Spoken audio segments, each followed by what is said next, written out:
The infinite learner में आपका स्वागत है। अगर आपने कुछ सीखा तो कृपया लाइक, कमेंट और शेयर करें। और अधिक सीखने के लिए सब्सक्राइब करें और बेल आइकन को ऑल पर दबाएं।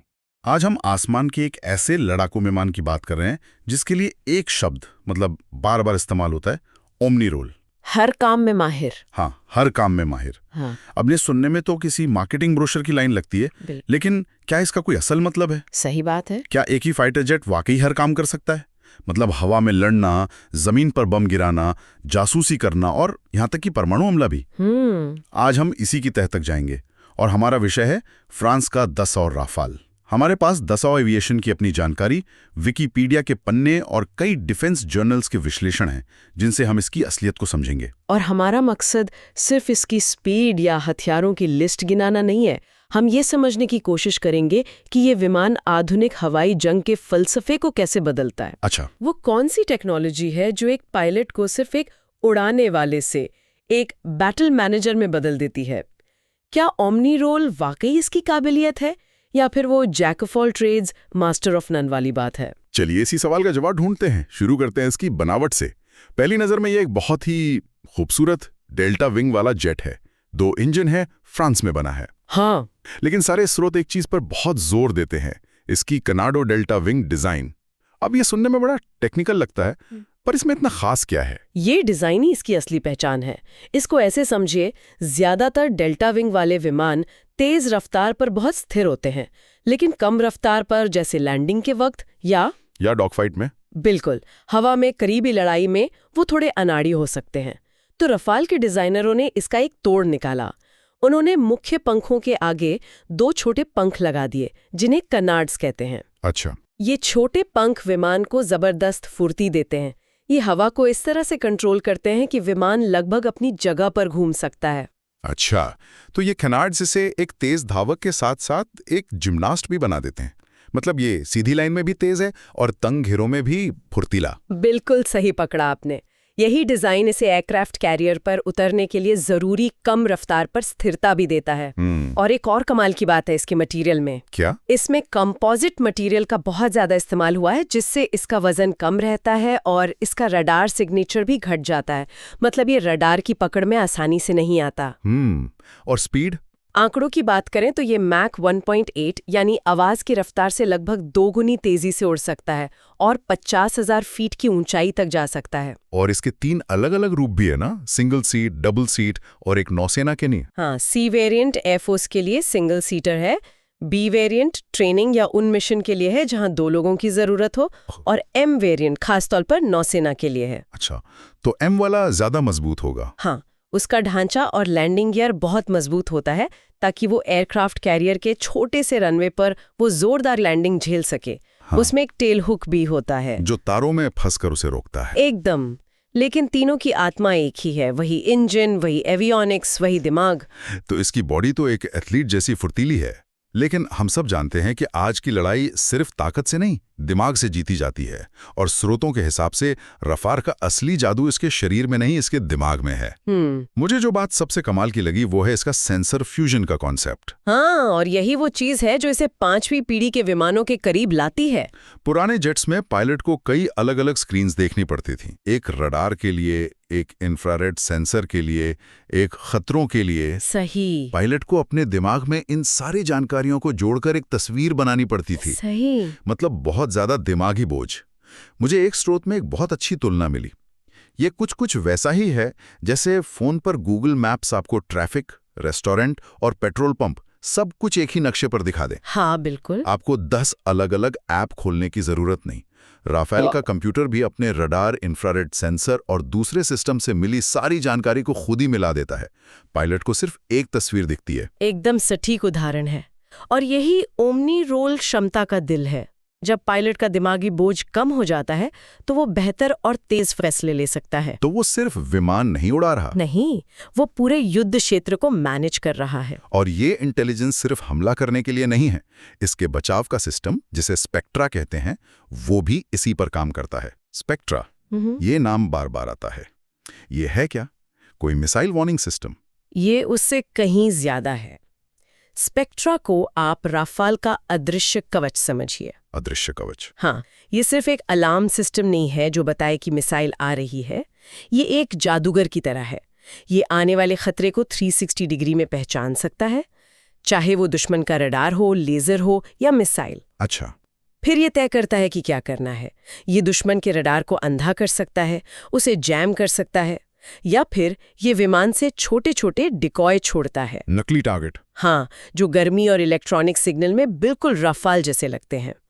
मिसाइल उन नकली लक्ष्यों के पीछे चली जाती है और असली विमान बच निकलता है। ये सिर्फ बचाव नहीं है, बल्कि एक तरह का धोखा है। वाह, मतलब ये खुद को बचाने के लिए दुश्मन को कंफ्यूज कर देता है। ये तो बहुत एडवांस्ड है। अब आते हैं इसके हथियारों पर। एक फाइटर जेट आखिरकार अपने हथियारों से ही जाना जाता है, और राफेल की लिस्ट तो बहुत लंबी है, 14 हार्ड पॉइंट्स। और ये लिस्ट दिखाती है कि ओमनी रूल का मतलब क्या है। हवा में दूसरे विमानों से लड़ने के लिए इसके पास दुनिया की सबसे बेहतरीन मिसाइलों में से एक मीटियोर है। और जमीन पर हमलों के लिए? जमीन पर छुपे बंकरों को उड़ाने के लिए स्कैप जैसी लंबी दूरी की क्रूज मिसाइल है, और समुद्री जहाज़ों को डुबाने के लिए एक्सोसेट मिसाइल। और हाँ, फ्रांस की वायुसेना के लिए ये ASMP-A न्यूक्लियर मिसाइल भी ले जा सकता है। बिल्कुल, जो इसे एक जबरदस्त रणनीतिक हथियार बनाता है। यहीं पे मेरे मन में वो jack of all trades master of none वाला सवाल आता है। क्या एक विमान जो इतने सारे अलग अलग काम करता है, वो किसी एक काम में माहिर विमान से मुकाबला कर सकता है? ये बहुत अच्छा सवाल है। मतलब क्या राफेल हवा से हवा की लड़ाई में F-22 रैप्टर जैसे किसी स्पेशलिस्ट को टक्कर दे सकता है? देखिए, F-22 को सिर्फ और सिर्फ हवा में बादशाहत के लिए बनाया गया है। वो उस काम में शायद दुनिया में सबसे बेहतर है, लेकिन F-22 जमीनी हमले करने में उतना माहिर नहीं है। अच्छा। राफाल का फलसफा अलग है।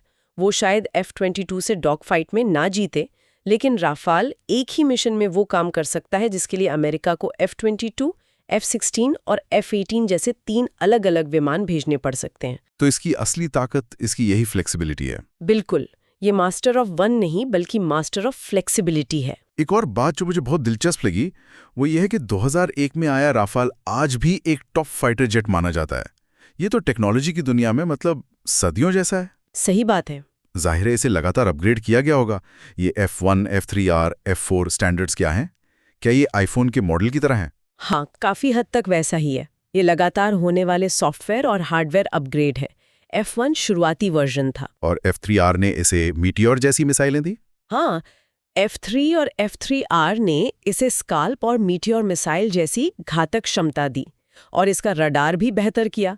और अब जो F4 स्टैंडर्ड आ रहा है, वो इसे भविष्य की लड़ाई के लिए तैयार कर रहा है। भविष्य की लड़ाई मतलब? इसमें बेहतर डेटा लिंक्स, स्मार्ट सॉफ्टवेयर और आर्टिफिशियल इंटेलिजेंस के कुछ एलिमेंट होंगे। इसका मतलब है कि ये ड्रोन के साथ मिलकर काम कर सकेगा। ठीक है, थ्योरी में तो ये सब बहुत दमदार लगता है, पर असली दुनिया में जब मिसाइलें चल रही हों तब इसका प्रदर्शन कैसा रहा? स्रोतों में अफगानिस्तान, लीबिया और माली का जिक्र बार बार आता है। बिल्कुल, और लीबिया का ऑपरेशन इसका सबसे बड़ा शोकेस था। वो राफाल के लिए एक तरह का ग्रेजुएशन डे था। Graduation day? हाँ, सोचिए, एक ही राफाल विमान फ्रांस से टेक ऑफ करता है, दुश्मन के एयर डिफेंस सिस्टम को अपने स्पेक्ट्रा से जाम करता है, फिर स्कैल्प क्रूज मिसाइल से लीबिया के एक एयरबेस को तबाह करता है। और वो भी तेज ही उड़ान में। हाँ, और वापसी के रास्ते में दुश्मन के लड़ाकू विमानों से अपने साथियों को बचाने के लिए एयर पेट्रोलिंग भी करता है। एक ही मिशन में 3 अलग अलग विमानों का काम एक अकेले विमान ने कर दिखाया। एक ही उड़ान में जासूसी, हमला और बचाव। स्रोतों के मुताबिक यही वो पल था जब दुनिया ने ओमनी रोल का असली मतलब देखा। सही कहा, और यही कॉम्बैट रिकॉर्ड इसकी बिक्री का सबसे बड़ा कारण बना। जब भारत, मिस्र या ग्रीस जैसा कोई देश देखता है कि ये विमान असली लड़ाई में परखा जा चुका है, तो उनका भरोसा बढ़ जाता है। इसीलिए खरीदारों की लिस्ट लंबी होती जा रही है। हाँ, भारत, मिस्र, कतर, ग्रीस, क्रोएशिया और भी कई देश लाइन में हैं। तो ये जो हम राफेल की बिक्री की बात कर रहे हैं, भारत, मिस्र, ग्रीस, ये सिर्फ एक विमान बेचने का सौदा नहीं है। स्रोतों को पढ़ने पर एक बहुत बड़ा रणनीतिक एंगल नजर आता है, जिसे वो संप्रभु क्षमता कहते हैं। Sovereign capability. हाँ, ये सुनने में बड़ा भारी शब्द है। इसका असल मतलब क्या है? इसका मतलब है आज़ादी, पूरी आज़ादी। देखिए, अमेरिका अगर F-35 बेचता है तो उसके साथ हजारों शर्तें होती हैं। अच्छा, आप उसे कहाँ इस्तेमाल करेंगे, उसका सॉफ्टवेयर कैसे अपग्रेड होगा, कौन से हथियार लगेंगे, ये सब काफी हद तक अमेरिका के कंट्रोल में रहता है। मतलब आपको हर चीज के लिए उनकी इजाजत लेनी पड़ेगी। हाँ, लेनी पड़ सकती है। लेकिन फ्रांस ने राफाल के साथ ऐसा नहीं किया। दसाओ, थेल्स, सफ्रान, सारी कंपनियां फ्रांसीसी हैं। मतलब कोई विदेशी पुर्जा या टेक्नोलॉजी नहीं है जिस पर किसी और देश का कंट्रोल हो। बिल्कुल। तो फ्रांस तय करता है कि विमान का भविष्य क्या होगा, उसे किसे बेचना है और खरीदने वाला देश उसे कैसे इस्तेमाल कर सकता है। भारत जैसे देशों के लिए ये बहुत बड़ी बात है। ये तो एक बहुत ही गहरा पॉइंट है। अब भविष्य की बात करते हैं। आर्टिफिशियल इंटेलिजेंस और ड्रोन का जमाना आ रहा है।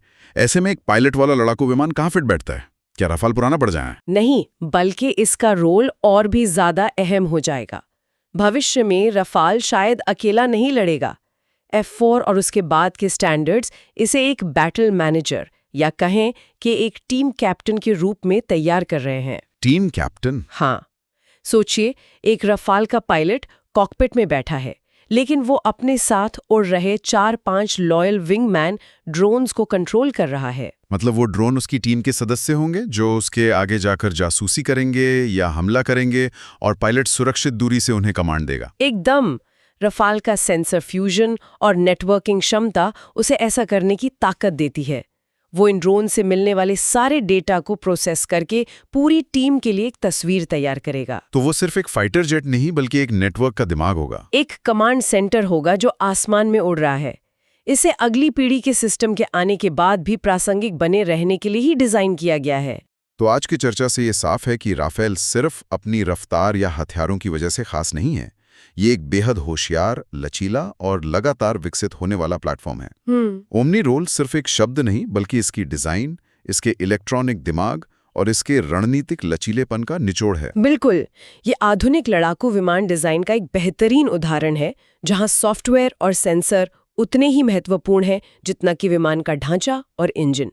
ये मारक क्षमता, बचाव की काबिलियत और भविष्य में विकास की राह को एक ही पैकेज में जोड़ता है। ये सिर्फ एक हथियार नहीं, एक पूरा लड़ाकू सिस्टम है। एकदम। और राफेल पर चर्चा अक्सर एक अकेले विमान के रूप में उसकी क्षमताओं पर ही होती है। लेकिन भविष्य को देखते हुए एक सोचने वाला सवाल ये है कि क्या हवाई युद्ध की सफलता अब किसी एक जेट के प्रदर्शन पर कम और इस बात पर ज्यादा निर्भर करेगी कि वो जेट मानव रहित सिस्टम के एक झुंड को, एक स्वॉर्म को कितनी अच्छी तरह से नेटवर्क और कमांड कर सकता है। ये राफाल उस बदलाव के लिए तैयार दिखता है। लेकिन ये बदलाव फाइटर पायलट की परिभाषा को ही हमेशा के लिए कैसे बदल देगा? शायद भविष्य का पायलट एक योद्धा से ज्यादा एक शतरंज का ग्रैंड मास्टर होगा।